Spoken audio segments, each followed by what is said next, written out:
All praises are due to Allah, and may His peace and blessings be upon the Prophet Muhammad, his family, his companions, and all those who follow the path of righteousness until the last day. Ameen. My team and I are not affiliated with any political party, any organization, or any movement. These stories are personal. A quick favor, before we get into it, please hit that subscribe button. It's free, and it keeps the show growing, and it makes it easy so that you don't miss any future episodes. In the last episode, I talked about Byron accepting my child as his own, our marriage, his mother's death, and our child together. What did you think, though, about the reminder from last week? Please don't forget to use the comments to let us know. We really want to interact with you. But here is what I thought and what I got from it. Let me restate it first. Man is always comparing. We often feel that the other person is in a much better state than we are. Instead of us accepting and appreciating what we have, we always find a way to look at what others have. But let's be cautious about that, because in trying to achieve something better, one may end up losing what one has. And how I understood that is that I personally spent a lot of time in my younger days comparing myself to others, thinking that they had it better than me. But the truth was, in me chasing what others tried to have and compare myself, I thought I might just lose what is already mine. And the real peace came to me when I stopped and accepted who I was and how I was created to look. And from that point on, I appreciate myself, and I don't compare myself with others. And the same is true with material things. We have what we were meant to have. Thank you. So remember that the remainder of this episode will be in audio only. So please stay and enjoy. Greetings of peace, everybody. A quick favor before we get started. Hit that subscribe button. It's free. It helps the show to grow, and it makes sure you don't miss out on any future episodes. Now, let's dive in. Byron was my first real combination of everything in a young man. A best friend, my love, a husband, and a devoted father to our two girls. Somewhere along the time, I did start my freshman year at Federal City College, which is now UDC, the University of the District of Columbia. And at that same time, I got a job working with the team that started the Federal City College Credit Union. And that involvement helped me to learn how to know what I liked doing and what types of jobs fit my personality. And now, while many of my peers were out having fun and enjoying themselves, which I did my share of too, but my focus was always on me, taking care of my little ones, my schooling, and my job. Now, I still had fun and enjoyed life too, to the utmost, but my responsibilities always came first. And like most youngsters, I didn't take advice from my elders. I didn't take it seriously. But when it came to school, their words really stuck with me because, I genuinely loved school and learning new things. My uncle always encouraged me to stay focused on my lessons, and he would remind me that while fun and enjoyment were fine, education should never take a back seat. And as I think back, the advice and encouragement from those elders really helped to keep me going. How they always continued to nag and to encourage me to enjoy my life, to take chances and experience good things, but to never ever let go of my education, especially when times would get tough. I really cherished that guidance because while I was the only one among my peers in college, those thoughts of staying focused were not always at the front of my mind as a young adult. Even though I was considered a grown-up, I was still a child, raising 2 children, still developing mentally, financially, and independently. I had a plan for my future through education. And Byron, he also shared some of that drive too. He went to school for barbering, and he managed to keep a job. But it was his side hustles that often landed him in jail for months at a time. That was just life back then. We made choices then that we later outgrew. But all of that encouragement pushed me to stay in school, which eventually led me to earn multiple degrees and certificates. And even today, I'm still a student enrolled in an academic institute. All praises and thanks are due to God. And today, my dear audience, when I look at my grandchildren and my great-grands, I see how their world is filled with technology. The babies get to use the apps on the phones as pacifiers. The kids, the young people, even me, use spell check and AI, etc. While back in my day, we lived in libraries, using books, dictionaries, and encyclopedias for schoolwork and questions and answers from our teachers and such. And still, I'm grateful I experienced those earlier times and truly grateful to be here today using today's modern technologies.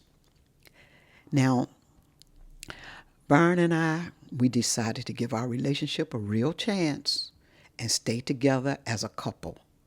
He made it clear that he wanted to take on my child as his own. He even told her biological father, "Don't worry about coming around," saying that from that moment on, he would be her dad. He believed that taking on this responsibility would earn him blessings from God, and from that day forward, he truly was a father to her. And since he had not been able to do certain things with his first daughter, he decided he would focus his energy on our 2 girls. He did an excellent job, considering he had no prior experience. And my own parenting experience hadn't fully included what a father should do or how he should do it. So together we parented in the way we felt was best for our family. And our girls were not allowed to stay overnight at anyone's house except my family, never at his family because his mother wasn't present. She had passed away. They always had to take a bath before going to bed, no matter how late we got home. Their hair was always well groomed, and their clothes and shoes were always of the best quality. When we were all at home, we ate our meals together. We had a real good life. All praises are due to Allah. Now, my mother, she never had a chance to meet Byron, but my grandmother did. She saw him quite often, and truly, she loved him. She was happy to witness the genuine love he showed us. She also felt a sense of relief, knowing that I could begin to release the resentment I had carried toward my mother for not having a father in my life. My grandmother gave Byron her full approval. And as I think back, I remember Byron getting caught up in the Moorish Science Temple movement for a little while. A very brief description on what it was. The Moorish Science Temple was started by a man called Noble Drew Ali. He taught that African Americans were really Moors by nationality and connected to Islam by faith. For many black people in America, it offered pride, identity, and a sense of belonging during a time when we were dealing with racism, segregation, and the struggles of moving into big northern cities. For Byron, though, it was not a way of life. It was more of a trend. But even so, a few things stuck with us. That's probably where I first learned the greeting, Assalamu alaikum. Because of its association with Muslims, we started avoiding pork, and most of our food shopping came from Seventh-day Adventist grocery stores. Most of our lives together, we avoided pork in our diet, but we did not only eat Adventist food sources, but we avoided pork for most of the girls' lives. So in some small ways, that affiliation helped to shape our household. Looking back now, I realized that even though Byron wasn't really living by any faith-based system, that was the same as for myself. Those little experiences were like early footsteps towards something bigger for me. They gave me a small glimpse of Islam and a different way of life. And eventually, that became part of my own journey to Deen. Now let me admit this and get this off my chest, because despite of all of those promises and swearings that I'd never have more children, here I am again, a mother to another little girl. I had prayed to God that this child would be a girl, because I knew there could always be the possibility that her father might not be present. At least with a daughter, I could raise her to follow my example as a woman. I always felt that boys, on the other hand, truly needed a father to look up to. And still, I am genuinely happy, very happy, to have Byron's child. I believed he deserved to have his own child with me. And for me, it felt like this deepened our bond and made our relationship even stronger. It is amazing to see someone struggle to do something that they have no experience in, such as being a father and mother. He struggled with girls, but he did a good job. But his life was cut short by God's leave. But I will give him and myself 2 thumbs up, because we parented together in the way that we both knew best. That wasn't something that Byron ever said. It was simply my own reasoning. His mother passed away shortly after the baby was born, but she did get the chance to see her a few times before she died. Not long after his mother's passing, one of his 4 sisters also passed away. His mother's passing hit him very hard, and I had to do my best to keep him grounded. He eventually pulled through, but the 2 losses really took a toll on him, and on me too, because I had to help him stay anchored. Nevertheless, the passing of his mom also meant I couldn't just visit his family whenever I wanted, because remember, the sisters didn't care too much for me as they did his other daughter's mother, but it all worked out in the end. Now, Byron was a very significant part of my life because he helped me build so much self-confidence. My self-esteem was through the roof, partly because I had to navigate competition from two other women who were after him. Both were light-skinned and had the kind of shapes that turned heads. And I'm only describing them because this is what the situation was. But today, please understand, I don't have any ill feelings and jealousy toward women that are lighter in complexion than me. I am over that, been there, done that, and learned great everlasting lessons from that. The case is closed. But back then, once the word got out that Byron and I were planning to get married, the competition really heated up. But God is truly great. I held my own because I knew I wasn't just a pastime in Byron's life. I was someone important to him. Those other women, they tried to use their looks to sway him. But Byron also had his heart set on me. He was strong. He knew what he wanted, and I am forever grateful to God Almighty for that.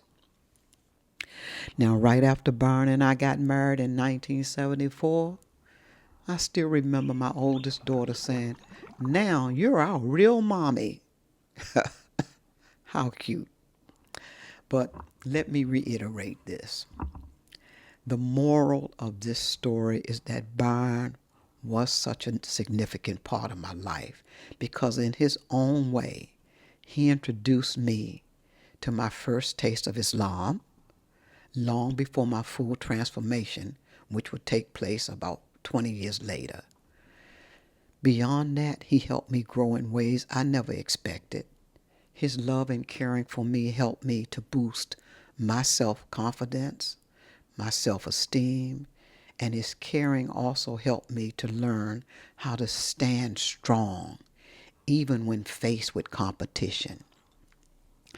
And through all this, I learned how to love myself, and that taught me how to love others correctly. I realized that how God created me made me perfect. And I learned how to embrace that. And that confidence allowed me to live a more peaceful, happy, and meaningful life. And it's a lesson that I passed on to my daughters. And even today, I can compare myself to any woman in the world and still choose myself as being the most beautiful without fillers, enhancements, or additions. And all praises due to Allah. And let me stop here and continue in the next episode if I live and nothing happen. And this, my dear listeners, is just the beginning of the journey from DC to Deen. Thank you all for your visit. Thank you for subscribing. And thank you for your thumbs up. And thank you for your comments. And our reminder for the upcoming week is, man is always comparing. We often feel that the other person is in a much better state than we are. Instead of accepting and appreciating what we have, we always find a way to look at what others have. But let's be cautious, because in trying to achieve something better, one may end up losing what one has. So, my dear listeners, until next Thursday, if God wills, peace.